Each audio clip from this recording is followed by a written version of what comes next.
Hey guys, my name is Trey Greer. I'm a senior at the University of North Georgia. Finally going to get out after a couple years of hard work. I love entrepreneurship. It's possibly one of my personal biggest passions in life. And when you're walking around talking to people about entrepreneurship, one of the things that everyone always gives you feedback on is customers really matter. And you have to bridge a gap between your business and your customer. And one of the things that I've been so impressed with Johnny and in watching some of his content online is Johnny has found a really unique way to target a customer while still having a very interactive, entertaining brand. And because of that, I'm excited to invite Johnny up to the stage to speak. He is an amazing businessman. He's actually getting married this weekend, which I don't know if it's okay to say that, but we're extremely honored to have him here. And please welcome Johnny to the stage. Thanks, man. Appreciate it. All right, so my name is Johnny Cupcakes. I've got quite a bit of slides for you, so I think we're going to dedicate this screen of all the content that I'm going to send out for you. But my name is Johnny Cupcakes. Cupcakes is not my real last name, but sometimes I pretend it is, and I tell people that it's Portuguese, and that it's actually Johnny Koupkakis, and I put a couple dots above the U to make it look authentic. So that's that. I like Wu-Tang Clan, banh mi sandwiches, Mario Kart 64, Aladdin the video game. I love to floss my teeth all the time. And two of my favorite movies of all time are Ghostbusters and Home Alone. However, the people who now live here do not love trespassers, so I was only able to take 133 photos before we got kicked off of this property. And I made sure to go to Toys R Us to get the fake tarantula that I could bring for my photos. But what I don't love is traffic, and growing up outside of Boston, Massachusetts, I would see my family come home from their 9-to-5 job, and they always seemed drained, and they just didn't have too much time to raise my little sister and I. So at a young age, I was inspired to someday figure out a way that I could work for myself so that I could spend more time with the people that I love. This is me when I was younger. Not much has changed. I still have all of those toys, and I can still fit into those clothes. That's my dad's award-winning mustache. That's me pretending to eat my sister right when she was born. So my family didn't have too much money growing up, so my mother she couldn't afford to send me to get my haircut with all the other kids that were getting, Michael Jordan's logo shaved in the back of their head. So my mom would cut my hair with kitchen scissors. These are some of the haircuts that she gave me. Even though I rolled out of bed and went to school like this, my parents taught me that it's what's inside that matters. And I was friends with everybody at school. I was friends with the troublemakers, with the nerds, with the athletic kids. I was just very curious and passionate about learning about other people's backgrounds and their stories. And this is my best friend. This is my sister, Lindsay. And through being an entrepreneur, I now get to see my sister every single day and spend time with the people that I love. So I like to say, do more of what makes you happy. It's a phrase that we like to put on the inside of the tags of all of our t-shirts. It's a pretty simple phrase, but sometimes it unfortunately takes a near-death experience for us to realize how valuable our time and our happiness really is. So, it's important to put yourself out there, try new things, learn what you love, learn what you don't love, so that you could find that path to being happy every single day if you can. I was really passionate about figuring this thing out and trying to work for myself. So I started 16 businesses before I was 16 years old. Some of the businesses are lemonade stands. I had yard sales. I used to set these up when my parents weren't home. That didn't last more than a day or two. Around Halloween, I would set up haunted houses in my friend Brian's backyard. We'd charge people $1 a ticket. It was a little sketchy, so we stopped doing it. Winter times are pretty brutal in Massachusetts, so I made a small investment in a snow shovel. Now, I know I'm not going to shovel snow for the rest of my life, but sometimes these not-so-great jobs are stepping stones to something better. And if you could recognize that, it's great. It really helps you get through the end of the day. And I could have gone sledding with my friends, but during the snowstorms, I wanted to shovel snow. Cost me $8 for the shovel. I would make $20 a driveway. If I could do 5 driveways in a day, I could make $100 cash. And I would always get extra tips because I could barely push the shovel, so people felt bad for me, and this really worked out. Summertime came around, so I would go up and down Nantasket Beach dragging this cooler filled with drinks that I was illegally selling. With my bony adolescent arms, I realized at a young age that I could get a 12-pack of Coca-Cola for a significantly discounted price rather than buying one soda each and reselling them. And this was going great. When I was 8 years old, I got into magic, and this is when everything changed. This is when I realized that I could do something that makes me happy, that makes other people happy, and I could figure out a way to get paid for this. So at 8 years old, I started doing magic tricks at birthday parties, and I would get paid $20 a half an hour to do magic. This was great. I was infatuated with creating an experience with the audience. And my mom, a few years ago, she gave me a scrapbook, which was really great. It was one of the coolest gifts anyone's ever given me. And in that scrapbook, my mother added the actual newspaper clipping of the ad that she put in the local newspaper for my magic shows. And I'm looking back on it, and I realized two things. I realized, one, I'm not 8 years old anymore, so if I put this in the newspaper now, it definitely looks really, really creepy. And the other thing I learned is that my mother would straight up drop me off at complete strangers' houses when I was 8 years old to do magic. I was like, Mom, you're lucky I didn't really disappear. So, of course, these things did not help me concentrate in school. I had learning difficulties. I had to take different tests. I was failing in public schools. And my parents put me into a charter school where I could learn at my own level. And I was like, great, I got to take this funny bus with all these funny people. And I realized that I was the captain of the funny little people and everything was going to be all right. So I hopped in this bus. It was the best thing that happened to me. And I realized that having a hard time learning, my learning difficulties was actually a superpower because I knew right away what I did not want to do. And that really helps me narrow down what I am passionate about and what I did not want to do, which was all of my homework. But when I did find that one thing I was passionate about, I would focus on it at 110%, whether it be magic or selling drinks or setting up haunted houses. And I was figuring out new ways to focus, from drinking tea to listening to jazz or classical music, to just shutting off the TV and trying to get tasks done one at a time. This charter school was great. This is me in 8th grade when I was 13 years old. I used to want to be a gangster, so I'd wear really big clothes, but that didn't work out for me. Still listen to gangster rap, though. And when I was in 8th grade, I started the school's first yearbook. And even though I had little to no startup money, and if you have little to no startup money, if you're looking to launch an idea, a product, a business, or an event, a really simple solution is taking pre-orders. It's a great way to take a calculated risk. We still do this to this day. Since we're an independent, family-run brand, sometimes cash flow can be tight if we make a bunch of mistakes all in the same month. We've actually launched some pre-orders where we could make about $100,000 with a product that doesn't even exist in less than a week. So this is something you can all do, whether it's a big pre-order or a small pre-order. Timing really helps out. Realizing people get paid at the end of the week. If you try to sell someone something on a Monday, they're probably not going to buy it as much as if you sold it towards the end of the week. When we send out emails to our customers, we try to do it. Our primary releases we'll do on Thursdays because it's payday for most people. Also, when you launch something around the holidays, people are more apt to buy gifts for other people because they're happy and they're thinking of gift giving. Offer an incentive, give them a reason to support you before your idea comes to fruition. Have a physical sample, it makes it less sketchy. I was walking around in 8th grade, 13 years old, with this scrapbook saying, hey, I'm launching this yearbook in a couple months. If you give me $20 now, I'll save one for you. This really helped people see the vision of what I was about to create. Approach the right people, find out who your customers are, and approach people you know, your friends, your family, your colleagues. They all want to support you and see you be successful, so they're going to help you out. But eventually, you will have to leave your immediate social circle, and that is where the magic happens. And that's why events like this are so important, because you can network with other people at different tables and have lifelong friends or potential customers or business partners. So 3 things to keep in mind. Make sure you have good eye contact, a good handshake, and no poopy breath.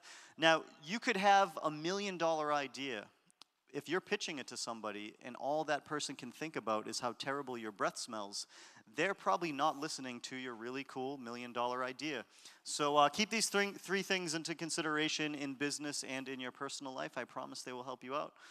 Now, in 8th grade, I was able to sell these yearbooks to 100 people. I went to a very small school. So I made $2,000, a $1,500 cash profit, which was a lot of money because it was money that the government did not know about, and because it was cash. And this was great. It was so successful that the school decided to make their own yearbook the next year. So I had to come up with something else to sell. And this was great because when I went to go pay for the yearbooks, I was not even using my own money. I was using everybody else's money because they were placing pre-orders. There's websites like Kickstarter and Indiegogo that could help you out with some things, but the old-fashioned way is still fun, and it's great to put yourself out there and really learn how to take rejection or take acceptance from people from all different walks of life. So I decided to be a class clown. Pee Wee Herman was one of my biggest role models.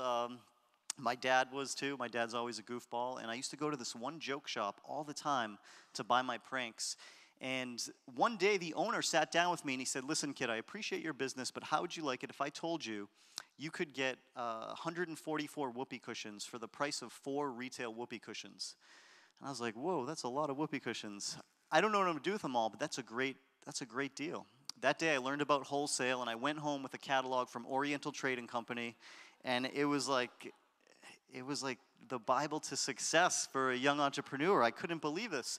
So the next week I went to school, continued pranking people just like I normally do, except this time I could say, "That could be yours for a small price of $4.99. And instead of people giving me money, most people gave me the middle finger, and I did not sell as many as I thought I would because I embarrassed my customers before they even bought a whoopee cushion from me by placing this underneath their seat. And I had to get rid of all of these whoopee cushions. So what am I going to do? Well, the next 2 years, everyone in my family got a whoopee cushion for their birthday, for Valentine's Day, for Easter, for Christmas. And then I came up with the coolest idea. At lunch, I'm going to take my leftover products and I'm going to trade them with people for snacks. And I'm going to take their snacks and resell them to other people. All of a sudden, I got rid of all of my whoopee cushions, and I got rid of all of these snacks, and it was great. Now, when you start a business or when you're working for someone else and you're saving some money, it's often attractive to buy some new sneakers or to get your car fixed. But more than anything, in the early stages of your business, it's so important to reinvest that money back into yourself for your business card, your products, your events, your website. I was reinvesting my whoopee cushion money back into itching powder, fart spray, stink bomb, switchblade combs. This was going great. In between classes, I would sell itching powder out of the front pouch of my Orlando Magic starter jacket. I didn't even care about sports when I was younger, but this jacket said Magic on it, and I wanted to be a magician, so I got the jacket. And this was going great until someone had an allergic reaction to the itching powder and their back was covered with hives and they had to get rushed to the emergency room. So this isn't their back. I actually got this off of Google image search. At first I typed in rash and then I was like, oh no, so then I typed in back rash. So that's that. Now, I got in trouble. I got suspended from school. I should have been focusing. And when I went back to school, I had to figure out something else to sell. And since most of my friends were selling drugs at the time, I decided to sell candy because I wanted to take a more positive approach to life, and I just didn't want to turn out like some of my knucklehead friends. So I love my friends, but I wanted to do something different. So I kept positive. I decided to sell candy. And even though there was a school store, I had all the good stuff. I had Sour Patch Kids, Sour Patch Watermelons, which are the best thing in the world next to Blue Raspberry Gushers, and Swedish Fish. Every day I was coming home with a backpack full of cash. Now remember, I went to a very small school. But if I could put myself out there and learn to talk to other people and network, if I could sell 100 packs of candy 2 times a day, that's 200 packs of candy times $1, I could make $200 a day. And there were some weeks where I could make $1,000 cash a week off of selling something legal in high school, which was wild. Even my drug dealer friends were like, whoa, how much money did you make? That's crazy. And I was like, guys, you actually bought most of the candy from me because you had the munchies. And they didn't even realize they lost so many brain cells, they didn't even realize that they were my #1 customer, buying up all my Fritos in the morning, during breakfast hours. This was great, but I got in trouble because I was making far more money than the school store did. The school store donates money to school functions, and I was donating money to whoopee cushions and not having to get a real job. So I had to stop. I had to focus on graduating. And one of the coolest things about this high school is one of the requirements to graduate was to get an internship. So I flip through this telephone book, and I'm trying to figure out what I'm passionate about. There's a construction company. I'm not really built for that. There's a plumbing company. I love the Mario Brothers, but I didn't want to be a plumber. And then there was a place that prints T-shirts. Now, I couldn't afford too many nice clothes at the time, but why not figure out how to get these things made? And I didn't think of the Johnny Cupcakes T-shirt brand just yet. However, anytime a T-shirt came out of this dryer, it was like an idea machine, and it really inspired me. So I was interning, and it was great. And you're never too young, and you're never too old to intern, to volunteer, to job shadow, to learn from other people's success, other people's failures. Put yourself out there. Even if you bring someone out for coffee for 15 minutes to pick their brain, they might say one thing that could totally change the future of your career, your potential career. I know when I visit my friends' T-shirt brands out in Los Angeles, when I go back home, I get really inspired to change things up a little bit and try new things. So learning hands-on is key, especially for me.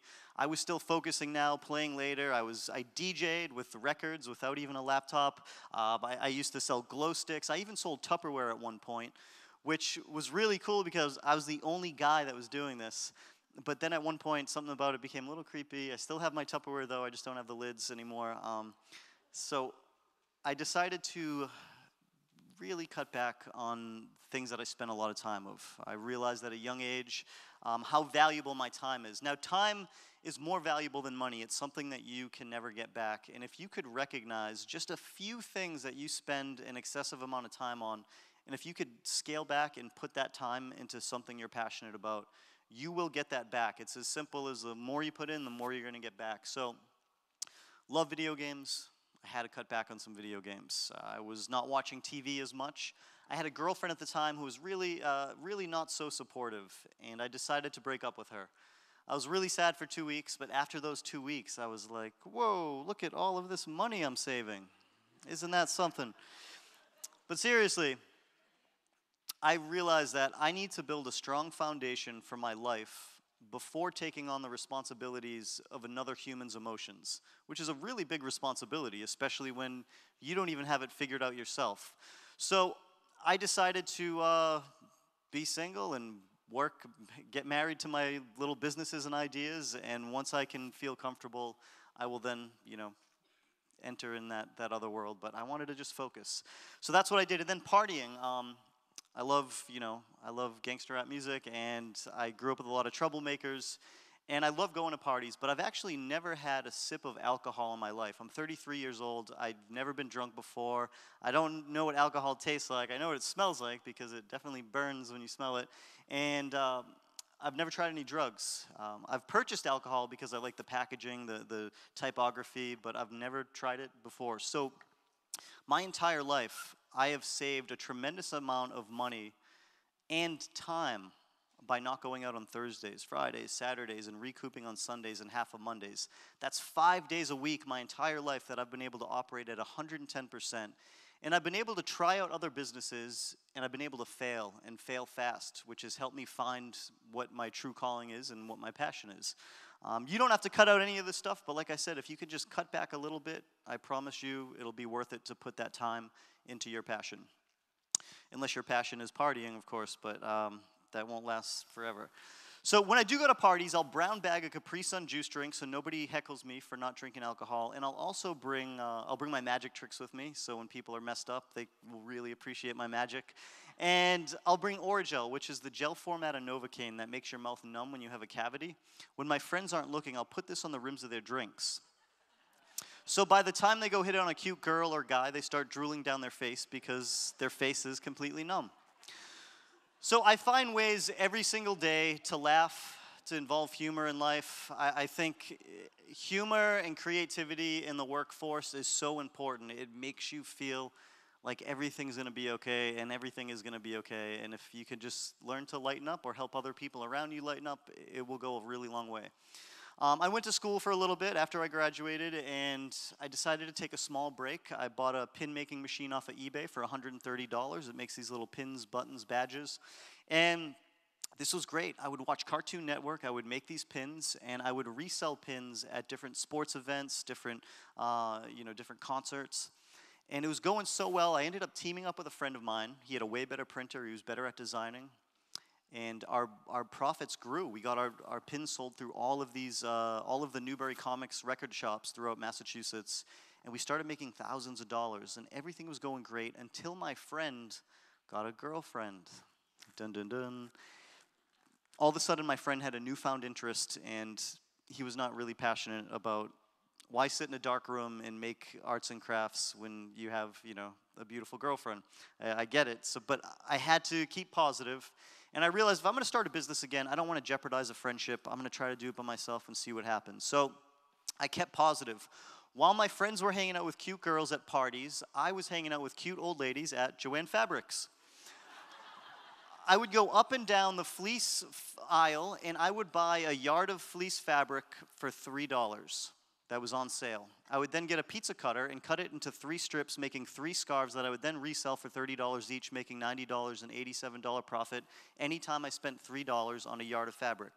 Now, what was great about this is you don't even have to know how to sew. If you can cut pizza, you can cut this fabric. It doesn't fray if you cut it the right way. In Massachusetts, it's pretty cold. I was selling these all over the place. Even Newbury Comics started selling these scarves for me. It was a really great profit margin.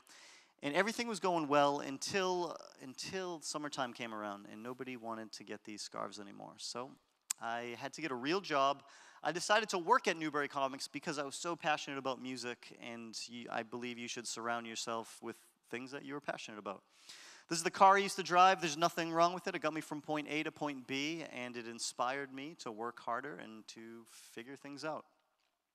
While working at Newbury Comics, I received a tremendous amount of nicknames. Since my name's Johnny, my goofy coworkers would call me Johnny Come Lately if I was late for work, or Johnny Cupcakes, or Johnny Appleseed. And I thought it would be funny while getting t-shirts made for the hardcore metal band I used to be in. I was in a band called On Broken Wings, and I was getting some shirts made, and I was like, I'm going to put Johnny Cupcakes on a t-shirt. And I wore it to work. I thought it would be funny. The prankster inside of me wanted to advertise this bakery that didn't even exist.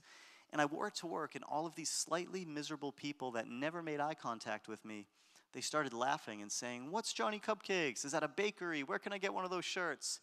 And I couldn't believe the reaction. It tricked people just like I wanted, and it also made strangers smile, which I thought was pretty cool. So I made more of these t-shirts, and I began poking fun at pop culture, replacing pop icons with cupcakes, just for the fun of it. So these are some of the shirts. He's pooping out cupcakes. Just to give you an idea, make cupcakes, not war. This is a chubby chef slam dunking a cupcake. We had special edition ones that were numbered up to 100, and we even packaged them in miniature Johnny Cupcakes branded sneaker boxes. So you had this little collectible in this experience. Plain dropping cupcakes instead of bombs, Eazy-E with the cupcakes instead of Compton hat. And now this is where you're going to find out why the brand's a little bit different. It's always been my #1 goal to make sure that our customers feel like it's their birthday anytime they support the brand. Whether that's through the packaging, the way the stores are set up, through storytelling, through fun events. And we decided to release a breakfast-themed t-shirt that you can only buy during breakfast hours. Even if you drove from New York City to Boston and you made it there at 12:05, we'd say, "Sorry, guys. We definitely lost some customers that day. But anytime they eat breakfast for the rest of their lives, they're going to share that story about going to Johnny Cupcakes.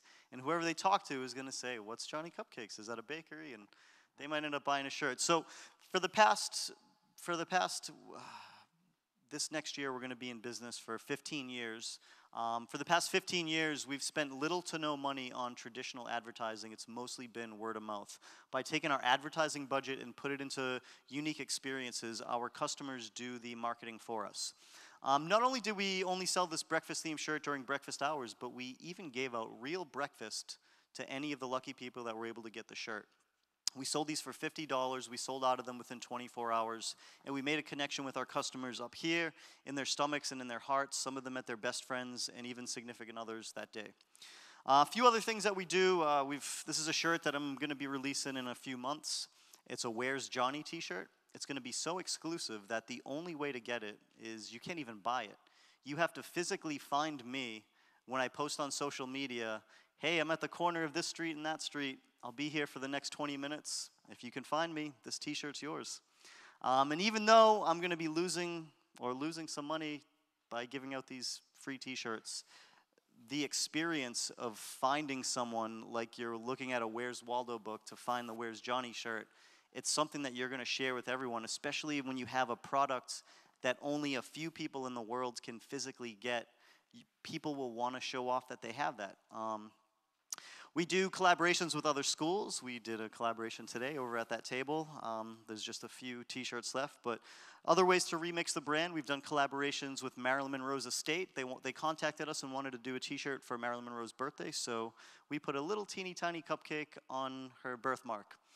It's actually kind of gross, but people really liked it, so we sold a bunch of shirts.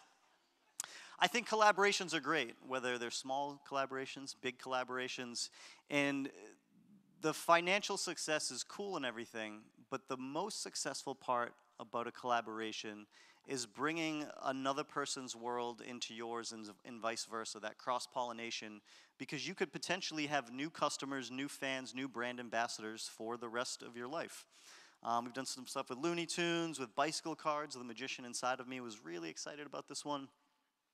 And one of the really big collaborations, Hello Kitty reached out to us, Sanrio. They wanted us to do some shirts, and they posted these on their Facebook fan page that had over 10 million fans at the time. And our website nearly crashed. We ended up generating $250,000 in sales within 24 hours with zero traditional advertising. We thought something was wrong with the website. My mom was freaking out, and we realized that we should do some more stuff like this.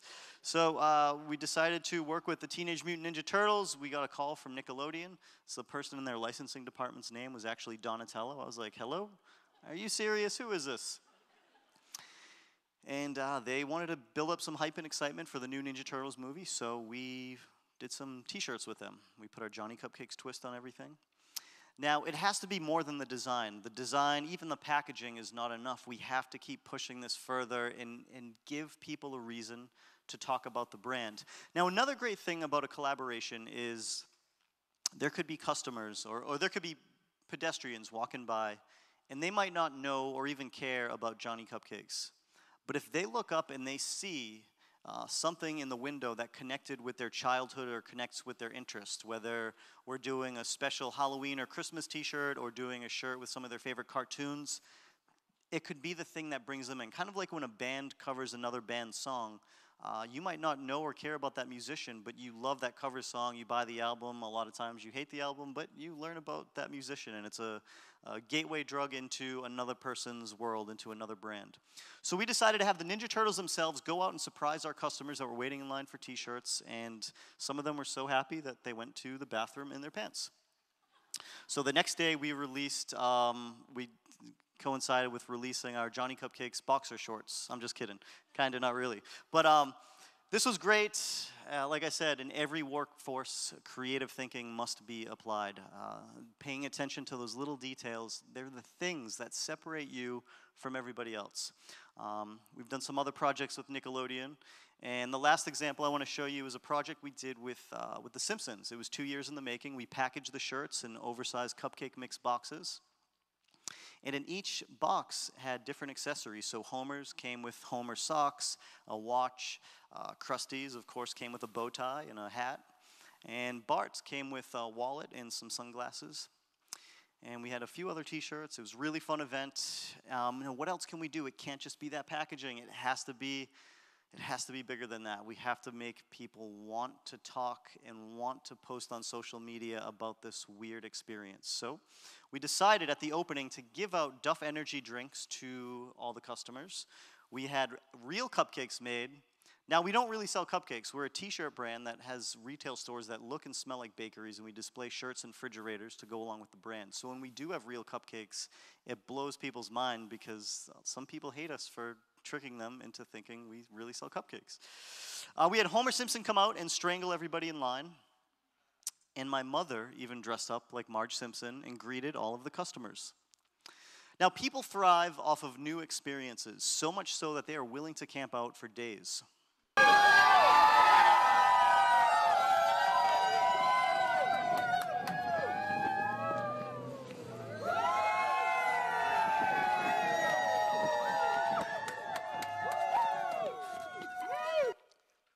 My concept is strange, but strange is good. Strange is important. It gets people talking, and it separates you from the rest. Here's Kiss the Band. You may or may not like their music, but we all know about them because they dress up like clowns when they perform rock and roll. They give people an experience at their concerts. Mario Brothers, really strange concept for a video game. It's a plumber that shoots fire out of his nose and or mouth. We still don't know. But we do know he's looking for a princess inside of not one sewer, but many sewers. It's a really strange concept, but it's the most recognized video game in the world. Speaking of sewers, Teenage Mutant Ninja Turtles, pretty strange concept. They eat pizza in a sewer where, poopies float by. It's kind of strange, but it works. Rainforest Cafe, whether or not you love the food there, a little kid cannot drag his or her parents inside of this establishment because you are eating food inside of a jungle. It's a different experience. So I challenge all of you, anytime you release a new project, a new business, a new idea, or an event, to try to come up with at least 12 things that make you different. People have so many options. Why are they going to leave their comfort zone and take a risk to support what it is that you do? And people are so distracted. Coming from a retail standpoint, think of how many people walk around looking at their phones. To get someone to look up at your storefront and notice it is a big challenge, especially over the past few years. So you really have to think outside of the box, and I know it's a, kind of a blanket or generic statement, but you really do. Whatever you are doing, it's probably been done before, so try to do it in the coolest way possible. And even after you have those 12 things, don't stop there, because the second you become comfortable is when a competitor is going to come in and steal the thunder. So, like I said, people have too many options. Why will they take a risk on you? Before that success, when I was 18 years old, living at my parents' house, trying to figure out, I was touring with the hardcore metal band I was in, traveling, selling t-shirts out of my suitcase. They were wrinkled up, they smelled like gas and fast food, but I was selling out of these shirts left and right. Other bands would buy them. Those bands would tour. People would ask, what is that? Is that a bakery? Where can I get one of those t-shirts? I decided to take whatever money I made to put it back into these shirts. At one point, I had to make a big decision: stay with the band or take a risk and see where these shirts go. And the risk taker inside of me wanted to put 100% into one thing, which was making these t-shirts. So I went back home, realized there's a trade show for everything in the world, every type of business. Went out to Vegas, got my t-shirts sold in stores in Italy, Japan, Australia, Canada, all over the US. The best thing I took away was the high-fiving, the networking, learning from other people, and meeting new friends. So right now, I want you to just take a quick second and high-five someone you don't know at a table next to you. Give them a quick high-five.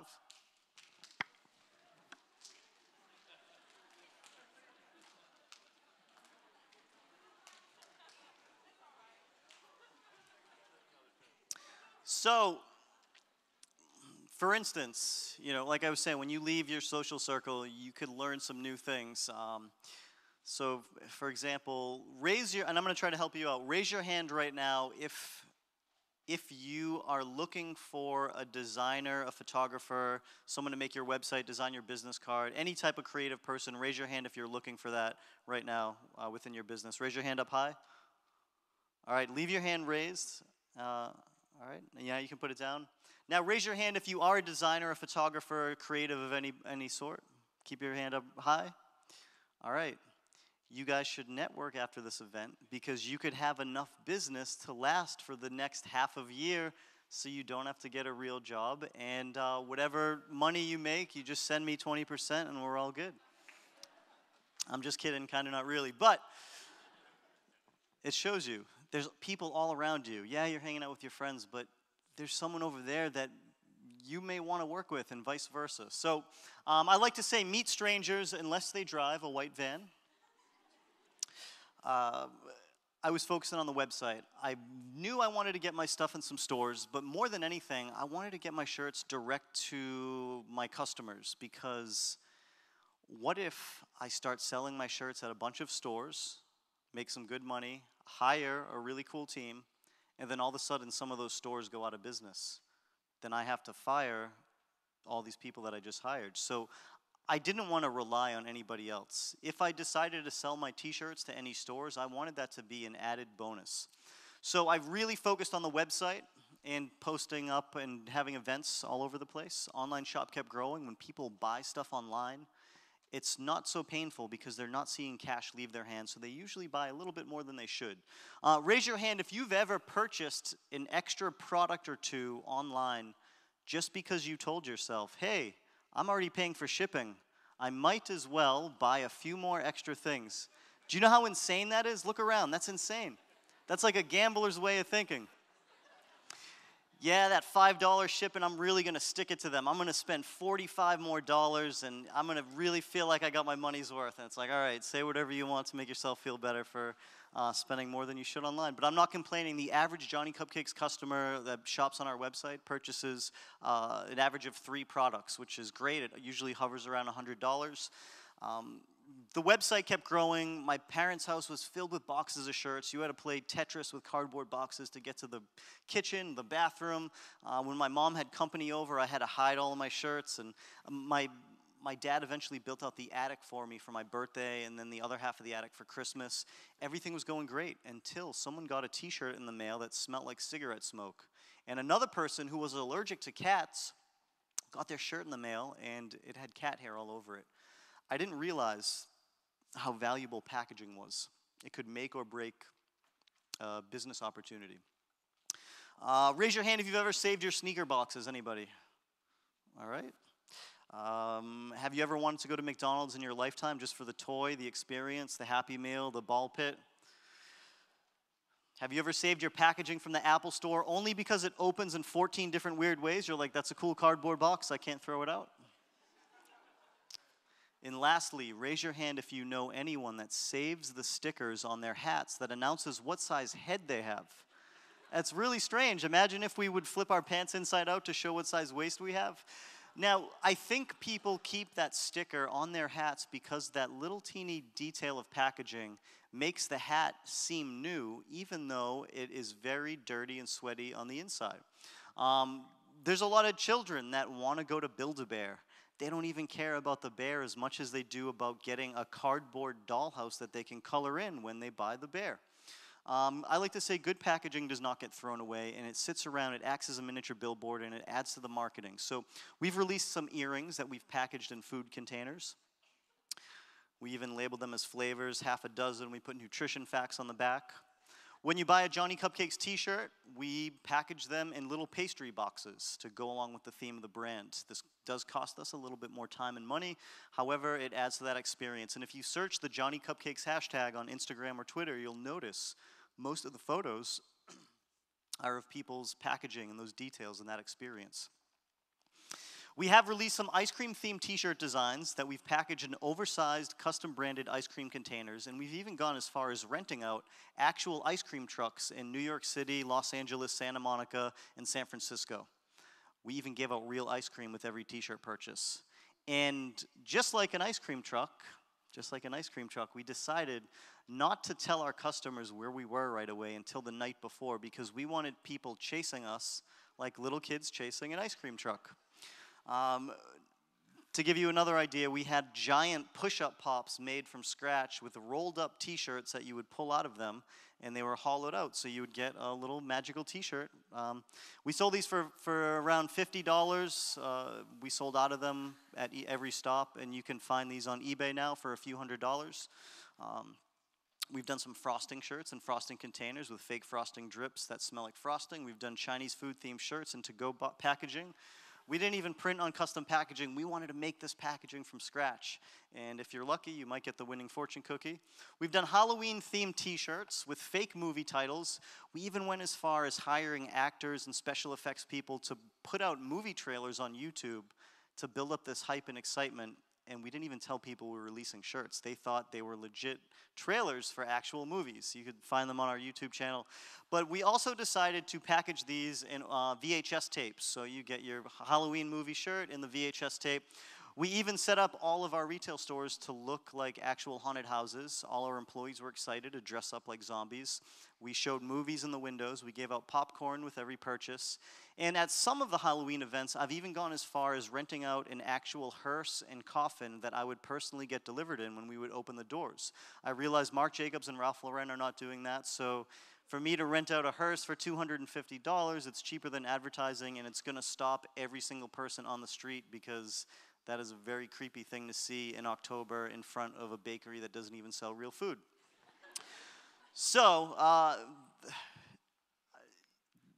having success is really, it's cool and everything, but what really drives me is the puzzle of putting it together, because once a project is done, it's almost like a disease, and you just have to find a new thing to do and to try out. And even if you fail, putting that puzzle together to see if something works is the greatest feeling to me. Some other shirts to give you an idea. Around Halloween, robot ovens from Mars, and Count Spatula.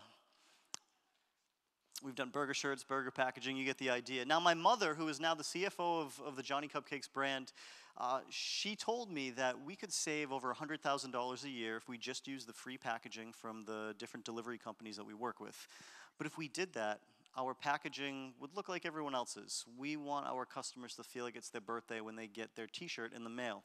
So sometimes we'll use custom tissue paper, other times we'll use custom packaging, but all the time we'll always throw in a free sticker. You might get a candy, a toy, a trading card.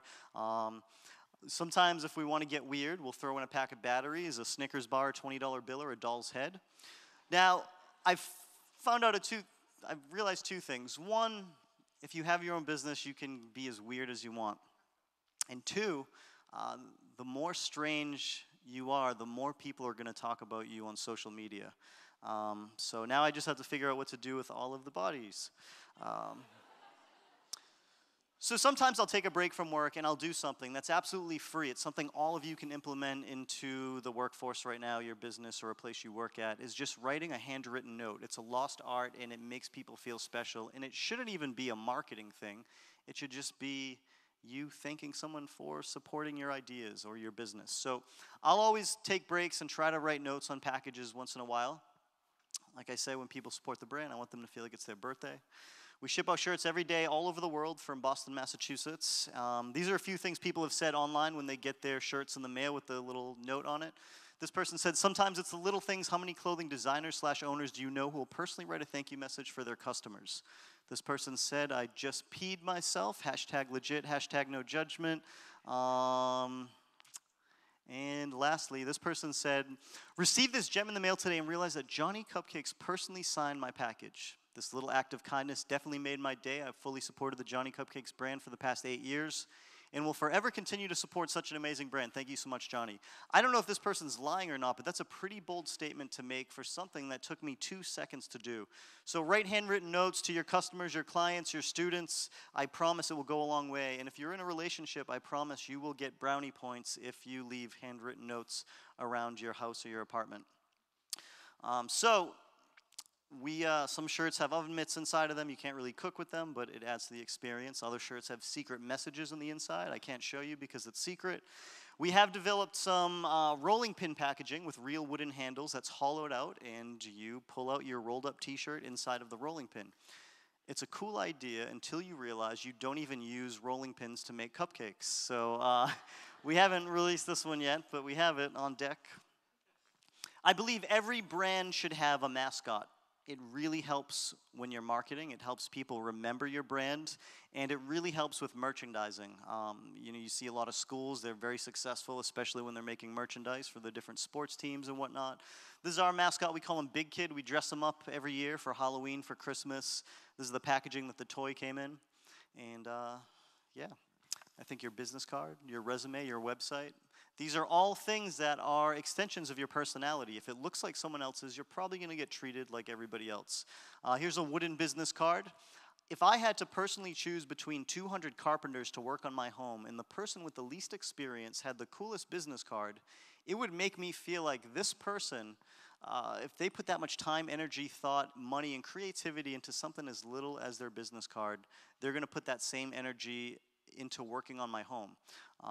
You might spend a little bit of extra money to do this, but that first impression, how much is it worth to you? And it's something you want to think about.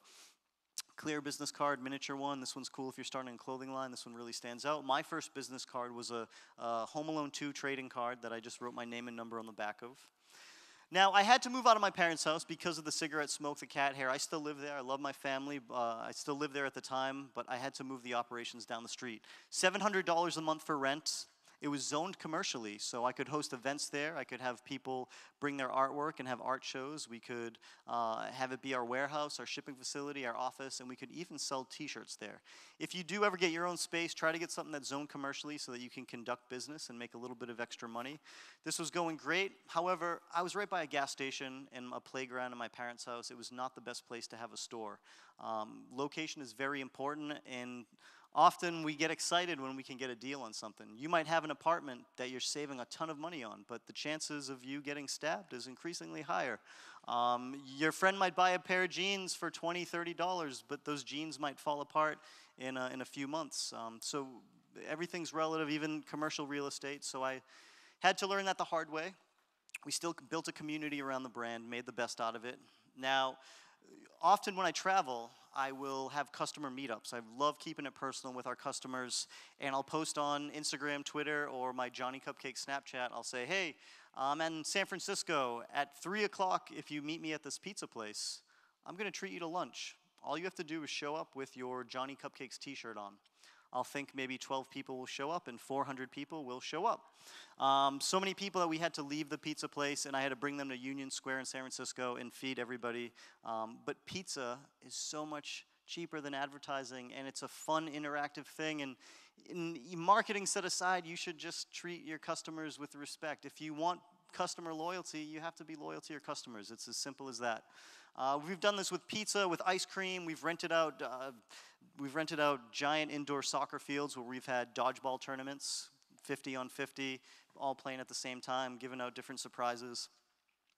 Now, many people have began getting the tattoos. I've seen over 2,000 Johnny Cupcakes customers around the world with different Johnny Cupcakes tattoos. I've seen face tattoos, neck tattoos. Even Travie McCoy of Gym Class Heroes got a giant Johnny Cupcakes tattoo on his leg. And this guy got one on his neck. I think it's pretty cool, but his parents probably hate me. And out of I was going to give a lecture in Denver, Colorado, and out of all the people I sat next to at the Logan Airport in Boston, this person recognized my t-shirt. He didn't recognize me, but he recognized my shirt, and he said, oh, I love Johnny Cupcakes. Check out this tattoo I just got. And I was like, oh, that's cool. So,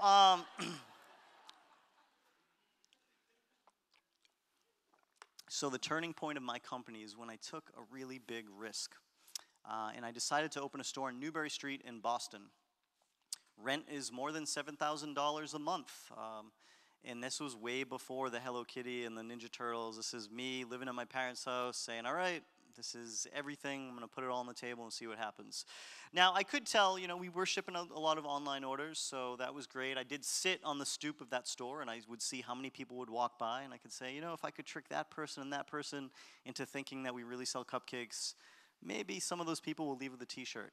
I'll never know unless I try it, so let's see what happens. So I got to build out the shop.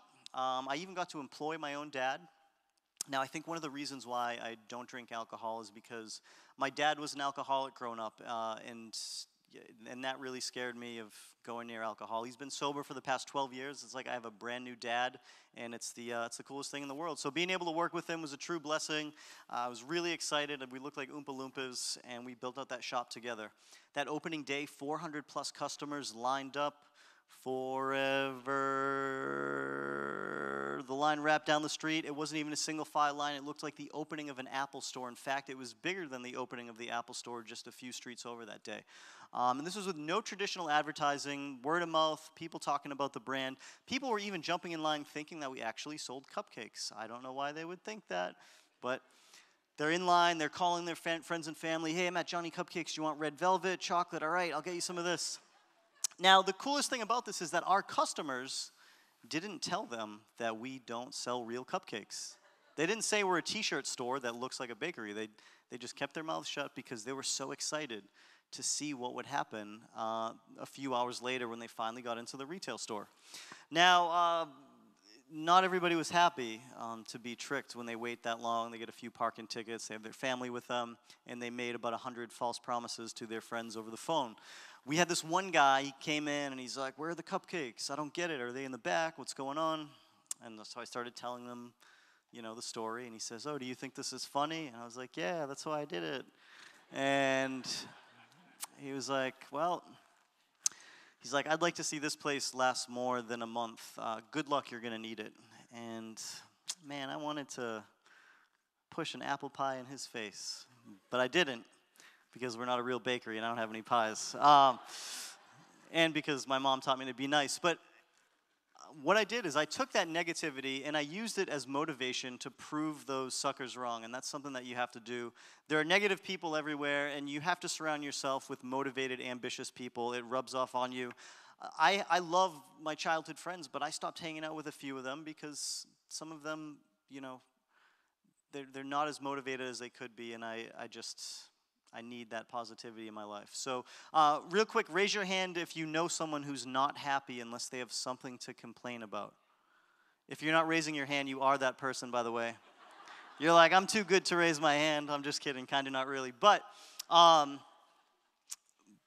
humor is important. You got to loosen up and really make the best out of every day. Whether you work for yourself or someone else, if you go home smiling, it will affect everybody around you, including your health.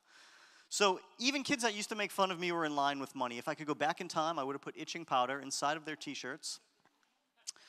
Inside of the store, I could have saved a ton of money by going to IKEA, getting inexpensive displays, but I wanted my store to stand out and have that experience, even if I had to go broke doing it. So we displayed our t-shirts in actual refrigerators and deli cases. There's a dough mixer in there. I even made our stores smell like vanilla frosting by hiding vanilla-scented car fresheners in the stores. My friend Boris was like, dude, how did you make it smell like frosting in here? And I was like, simple. You mix vanilla frosting with white paint. And he's like, really? I was like, yeah, lick the wall right here. And he's like, I don't taste it. I was like, oh, I mean this wall. And he's like, I still don't taste it. And I was like, oh, I'm sorry. It's this wall. And then after 3 licks, he realized I was joking with him. And if I could go back in time, I would have put Orajel on the walls. So that experience in the store, that opening day, we made about 3 months' rent, and I was able to hire in one day, and I was able to hire my mom full-time. She was able to quit that job in the city that once inspired me as a little boy to be an entrepreneur, to be able to figure out ways to make more time for the people that I love. I was also able to hire my sister shortly after. She went to school for business. I did not. She went to school for human resources, and I hired my dad to help build out the offices and the shops, my cousin to work in the warehouse, and it was great. It's not just me. I would not be here if it was not for my team. We have a great team. Every single person contributes to the success of Johnny Cupcakes, and I love every one of them. But you have to learn to delegate tasks. If you know someone can do something better, you just have to let them do it. Focus on what you're good at, and it's okay to let go. I know your business is your baby, but sometimes you have to let go or you're going to tread water, and running a business is not going to be fun. Ask for help if you think you need help. This is funny. Someone posted this online.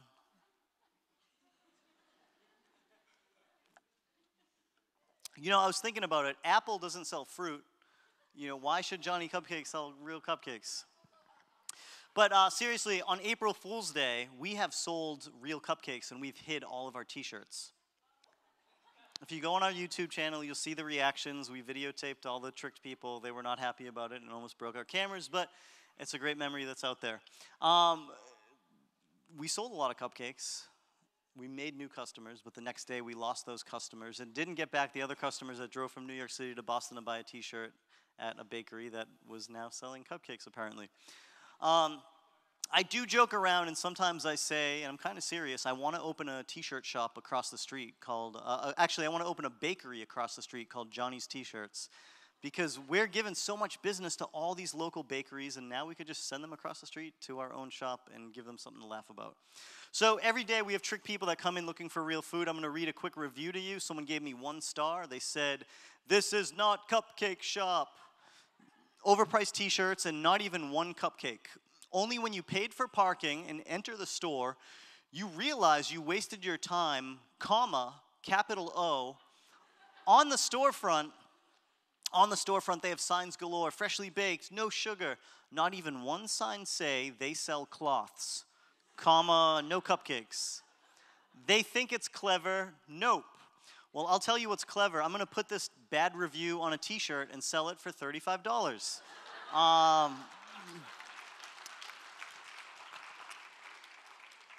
And not to sound creepy, but I know where this guy works. I searched his name, and I'm going to send him a t-shirt, and I'm also going to keep him up to date with how much money we're making every month off of his negative attitude.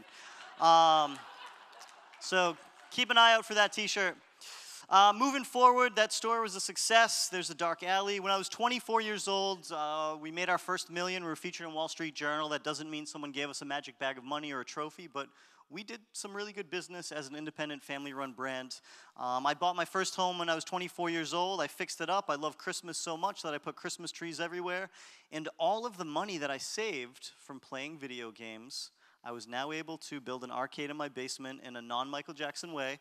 And I was even able to make money off of the video games that I owned, which was pretty cool. But it's not about the money. It's about being happy doing what you love. Again, whether you're working for yourself or someone else, if you can laugh and breathe and have fun and have things to look forward to every day, it makes work feel like more than just work. We focused on spreading out the brand a little bit. We went out to California. It's t-shirt weather year-round. Built the shop out. Didn't rush. First impressions are everything. Set the store up like a bakery, but a bakery on steroids. Now, the store was really small, and a few things we did to make the store feel bigger is we put up giant tilted mirrors, which a lot of restaurants do. We painted the walls white, the ceiling black, and we laid out the tiles diagonally. We even cut them into small pieces so they were smaller because small tiles make a small space feel larger. Some grocery stores will even put small tiles after the big tiles so you feel like you're pushing your shopping cart faster than you really are. And all of a sudden you slow down and you start to notice everything that's on sale next to you. So this really helped us out making the store feel bigger. I worked with a company that builds a lot of Jeff Koons balloon animal sculptures. They build a lot of stuff for Disney, Universal. And I had them build a giant 13-foot oven that secretly opens. There's a red light inside of it. It plays TLC's Red Light Special when the door opens. Just kidding. But it secretly opens. I had a wall of ovens made from scratch. And I even had a photo taken of this guy because he looks like he knows what he's doing. So that's him. Don't get bummed out if you go broke. You have to spend an arm and a leg to make more arms and legs. If you're in business for the right reason, you know you are in for one heck of a roller coaster ride. That opening day was wonderful. It looked like a zombie movie. People camped out 4 days ahead of time. The line wrapped around West Hollywood. It wasn't even a single file line. At one point, the end of the line met the beginning, and people had to figure out where to stand. So we unraveled the line, gave out numbers. Now, I wanted to hire these guys that build props for Hollywood movies to build a wooden crate around me and to hammer me shut in it.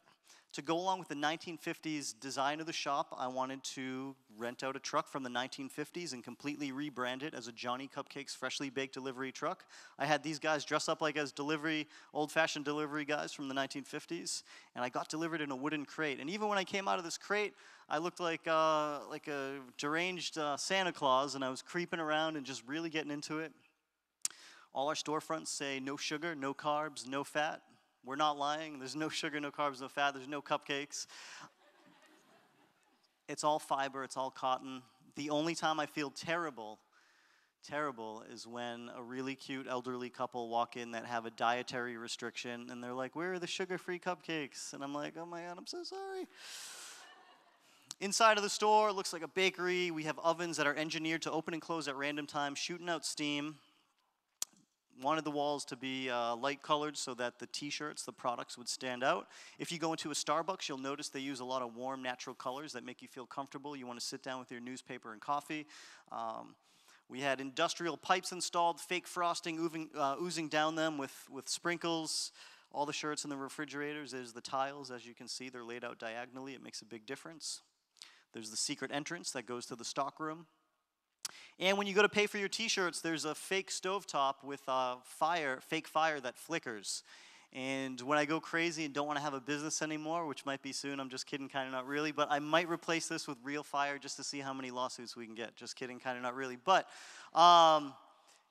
in the store, it's an experience. Whether you leave with a t-shirt or not, 100% of the people that leave our retail stores leave with a story to share.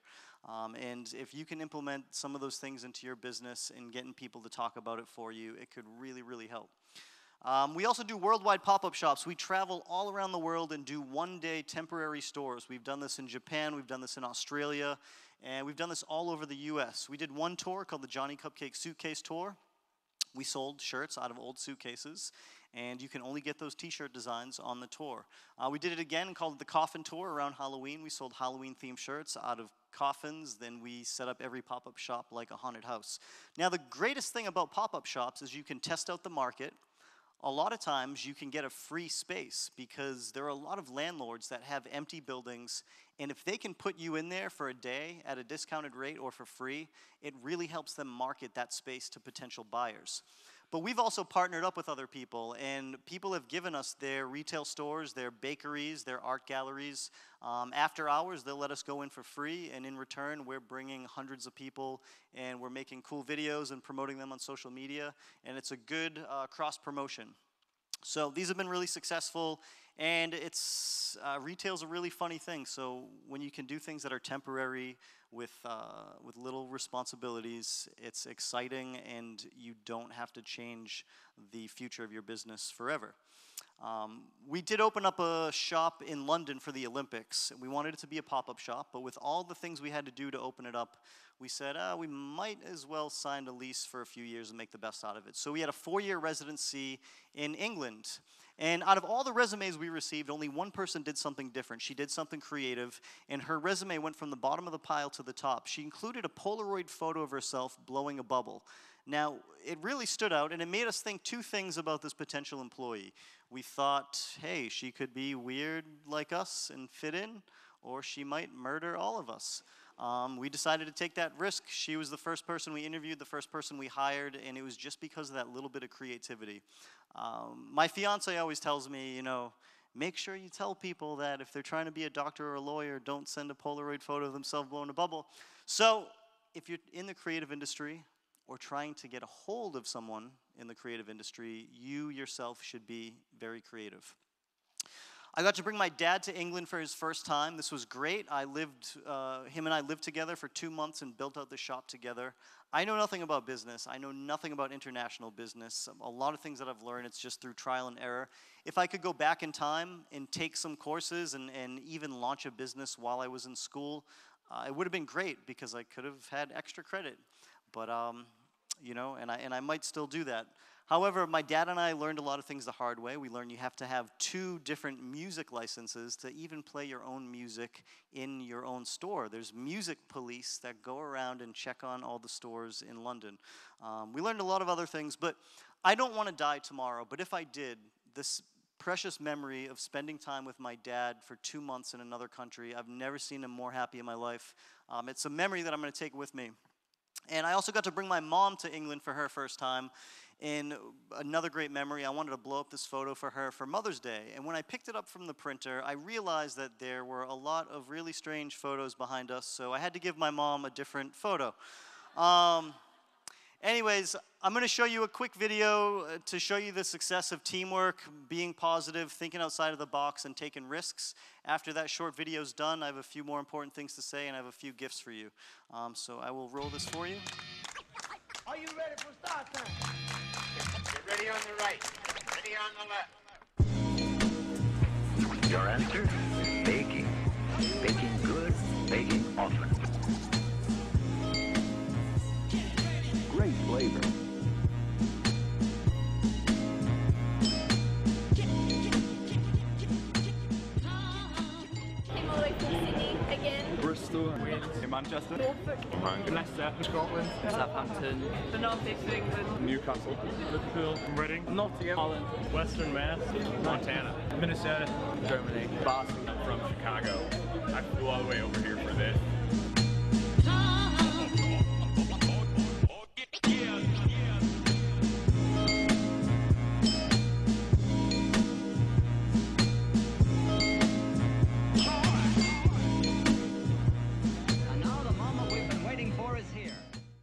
Johnny Cupcakes London, here we go.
See if you can spot my dad. He was so excited this day that he was just randomly dancing all day, just dancing away. So we have a little shot of him coming up.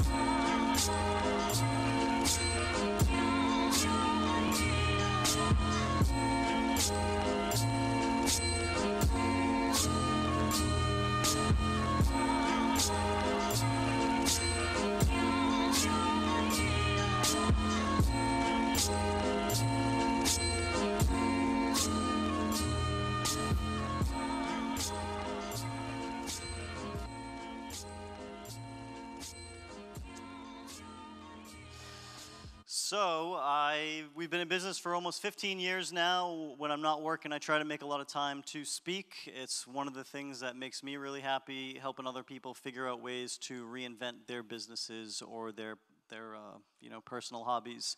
This has been great. I want to give you guys a round of applause for all coming together and everyone who organized this, so give yourselves a round of applause. Now, I also met someone along this journey who loves Home Alone as much as I do, and we are getting married this Saturday. So after this event in a bunch of hours, I'm going to head right to New York. A Red Sox person is marrying a Yankees person, so peace is possible in this world. What else can I tell you? I was able to be an extra in Ghostbusters recently. So that's a dream come true. You might see me for half of a second in the background, and it was really exciting. Few other surprises for you is, I want you to realize luck has nothing to do with it. I'm not a superhero. In fact, I fail every single day. I still do, but everyone has brilliant ideas, and more often than not, we get haunted by the what ifs. What if my parents don't approve, and what if this doesn't work out? And you really just have to put yourself out there, because you don't want to regret not trying something. Stop making excuses and start making stuff. My name is Johnny Cupcakes, and I believe that real success is being happy doing what you love. Thank you very much.